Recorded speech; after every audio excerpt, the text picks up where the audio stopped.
किसी ग्रंथ के नाम के साथ रासो शब्द सुनकर मन में पहला ख्याल तो यही आता है कि यह किसी राजा की वीरता से संबंधित काव्य रचना है। लेकिन एक ऐसा भी रासो ग्रंथ है जिसमें युद्ध का नहीं बल्कि प्रेम और विरह का वर्णन है। जी हाँ, हम बात कर रहे हैं बीसल देव रासो की। नमस्ते दोस्तों, आप सबका स्वागत है। आप देख रहे हैं हिंदी की दुनिया से। आज की इस ऑनलाइन क्लास में हम इसके बारे में विस्तार से चर्चा करेंगे। बीसल देव रासो एक वीरता की गाथा है या एक प्रेम का काव्य है, क्योंकि हिंदी साहित्य का आदिकालीन रासो काव्य अपने वीर साहित्य के लिए ही जाना जाता है। लेकिन यह आश्चर्यजनक है कि बीसल देव रासो मुख्य रूप से श्रृंगारी गेय काव्य है। इसमें राजा बीसल देव और रानी राजमती के विवाह और वियोग की कथा है। यह राजा बीसल देव के जीवन के 12 वर्षों के समय का वर्णन करता है। इसके रचयिता कौन है?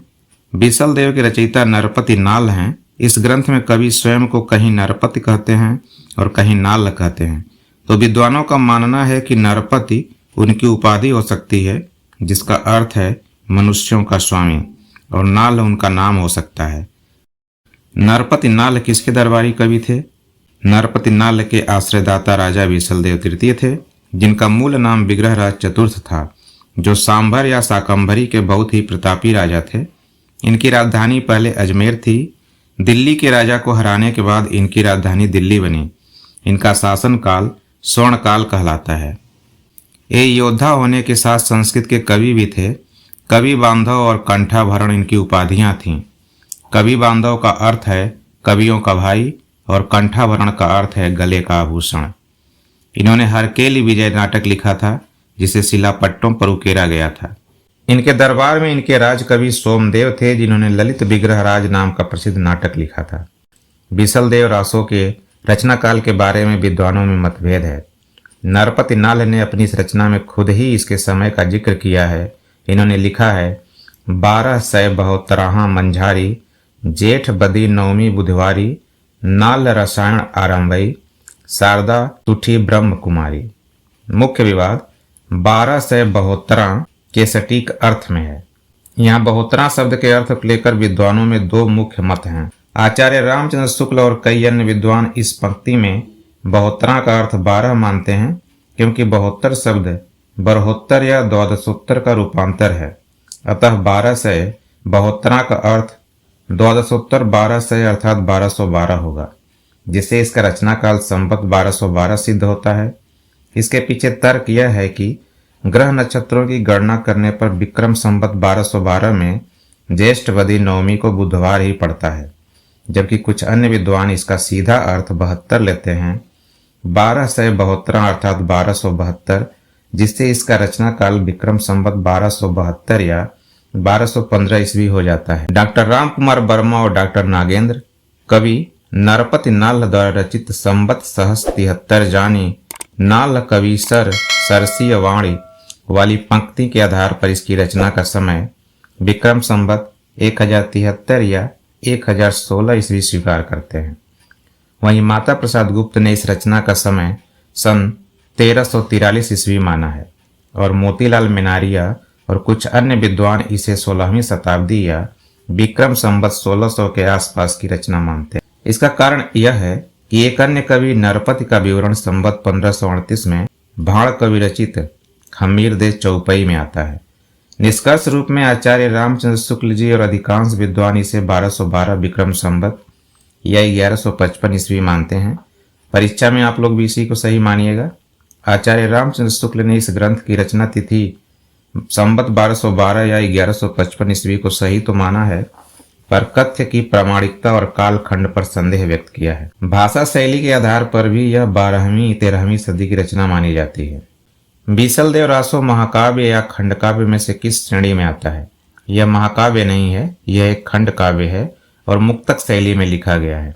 मुक्तक का अर्थ यह है कि इसके सारे पद अर्थ के मामले में एक दूसरे से स्वतंत्र हैं। इनका पहले या बाद वाले छंद से कोई कथात्मक संबंध नहीं होता है। जहाँ तक छंद की बात है तो संपूर्ण रचना में चौपाई छंद का प्रयोग हुआ है। इसमें कुल 316 छंद हैं, लेकिन वर्तमान में जो बीसल देव रासो उपलब्ध है वह मूल पुस्तक नहीं है। डॉक्टर माता प्रसाद गुप्त ने इन 316 छंदों में से मूल रूप से 128 छंदों को संकलित कर एक पुस्तक संपादित किया है, जो बीसलदेव रासो का प्रामाणिक संकलन माना जाता है। इसके गेय काव्य होने पर भी बहस होती है। गेय काव्य का अर्थ है गाया जाने वाला काव्य। डॉक्टर नागेंद्र इसे गेय काव्य मानते हैं, जबकि डॉक्टर मेनारिया का कहना है कि यह कभी गाया नहीं गया। हालांकि बहुत से लोग इसको गेय काव्य मानते हैं। रासो शब्द की उत्पत्ति कैसे हुई, इस पर भी विद्वानों की राय एक नहीं है। फ्रांसीसी विद्वान गार्सद तासी ने राजसूय शब्द से इसकी उत्पत्ति मानी है, जबकि आचार्य रामचंद्र शुक्ल जी रसायन शब्द से रासो की उत्पत्ति मानते हैं। बीसलदेव रासो में भी काव्य के अर्थ में रसायन शब्द बार बार आया है। आचार्य हजारी प्रसाद द्विवेदी जी रासक या रास या रहस्य से रासो शब्द की उत्पत्ति मानते हैं। रास का संबंध श्रीमद् भागवत से भी है, जहाँ नृत्य और गीत प्रधान होते हैं। बीसलदेव रासो के नायक और नायिका की बात करें तो नायक हैं राजा बीसलदेव और नायिका हैं रानी राजमती। इसकी कथा 4 खंडों में विभाजित है। विवाह, रूठना और प्रवास, विरह वर्णन और पुनर्मिलन।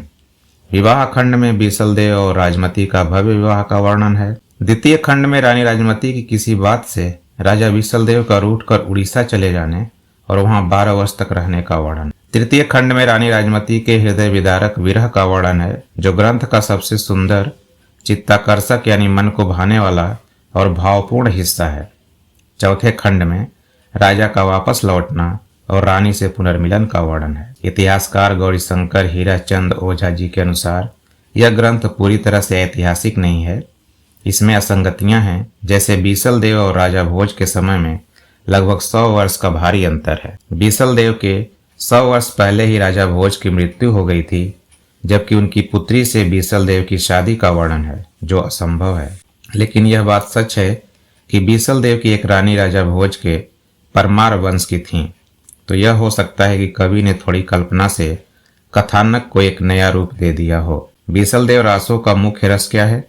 आमतौर पर रासो ग्रंथ वीर रस प्रधान होते हैं, लेकिन यहाँ पर वीर रस का सिर्फ आभास मात्र है। इसमें मुख्यतः वियोग और विरह का अद्भुत वर्णन है। इसका मुख्य रस श्रृंगार रस है। इस तरह से रासो होते हुए भी बीसलदेव एक श्रृंगारी काव्य है। इसकी मुख्य भाषा पुरानी पश्चिमी राजस्थानी है। अपभ्रंश में जब राजस्थानी भाषा मिलती है तो उसे डिंगल शैली कहते हैं, और जब ब्रज भाषा और खड़ी बोली का भी मिश्रण होता है तो उसे पिंगल शैली कहते हैं। मुख्यतः इसमें डिंगल के साथ पिंगल शैली का मिश्रण है। इसकी भाषा पर समय का बहुत प्रभाव है। कई 100 वर्षों तक गाए जाने के कारण इसकी भाषा पर समय का बहुत प्रभाव पड़ा है। हिंदी साहित्य का पहला 12 मासा बीसलदेव रासो में ही मिलता है। 12 मासा 12 महीनों के आधार पर विरह और मौसम का बहुत मार्मिक वर्णन होता है। विरह में व्याकुल व्यक्ति के ऊपर मौसम का जो असर पड़ता है, उसकी कातर व्यंजना रहती। बीसलदेव में संदेश काव्य परंपरा भी मिलती है। डॉक्टर नागेंद्र के अनुसार मेघदूत और संदेश रासक की संदेश परंपरा बीसलदेव रासो में मिलती है। मेघदूत संस्कृत विद्वान कालिदास की रचना है, जबकि संदेश रासक अपभ्रंश के कवि अब्दुल रहमान की रचना है। बीसलदेव रासो के बारे में हिंदी के कुछ प्रसिद्ध विद्वानों के क्या विचार हैं, इस पर एक नजर डालते हैं। आचार्य रामचंद्र शुक्ल जी से हिंदी का प्रथम रासो काव्य मानते हैं, और इस ग्रंथ में बार बार रसायन शब्द का प्रयोग हुआ है, जिसके आधार पर शुक्ल जी ने रासो शब्द की उत्पत्ति इसी रसायन शब्द से ही मानी है। यह हिंदी का प्रथम वीर काव्य भी है। आचार्य शुक्ल जी का कहना है, बीसलदेव रासो ग्रंथ में श्रृंगार रस की प्रधानता है और वीर रस का किंचित आभास मात्र है। इसमें शुक्ल जी श्रृंगार रस को मुख्य और वीर रस को गौण मान रहे हैं। डॉक्टर नागेंद्र का कहना है कि यह हिंदी के आदिकाल की एक श्रेष्ठ काव्य कृति है। रासो साहित्य की प्रमुख विशेषताएं क्या हैं? रासो साहित्य में जो राव, चारण और भाट कवि होते थे, वे अपने आश्रयदाता राजाओं की वीरता और ऐश्वर्य का बहुत अतिशयोक्तिपूर्ण वर्णन करते थे। इसमें वीर रस की प्रधानता होती थी, जिसमें श्रृंगार रस का भी मिश्रण होता था। इनमें ऐतिहासिक तथ्यों के साथ साथ इन कवियों द्वारा अपनी लोक कल्पना का भी अत्यधिक समावेश मिलता है, जिसके कारण ये रचनाएं वास्तविक इतिहास से थोड़ी दूर हो जाती। अब आप लोगों के लिए एक प्रश्न है जो अक्सर परीक्षा में पूछा जाता है।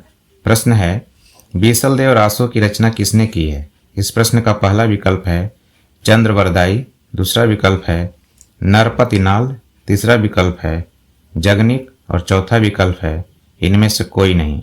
इस प्रश्न का उत्तर क्या होगा? कमेंट बॉक्स में अवश्य बताइएगा। तो दोस्तों, उम्मीद है कि यह वीडियो को पसंद आई होगी। अगर पसंद आई है तो लाइक कीजिए, अपने दोस्तों के साथ भी शेयर कीजिए। कोई सवाल या सुझाव हो तो कमेंट कीजिए। और हमारे चैनल को अभी तक सब्सक्राइब नहीं किया है तो सब्सक्राइब भी कीजिए। सब्सक्राइब करने के बाद बेल आइकन को प्रेस करना मत भूलिएगा ताकि न्यू वीडियोज के अपलोड होने की जानकारी आपको तुरंत मिल सके। अपना कीमती समय देने के लिए धन्यवाद। मिलते हैं अगली वीडियो में, तब तक के लिए नमस्कार। आपका दिन शुभ हो।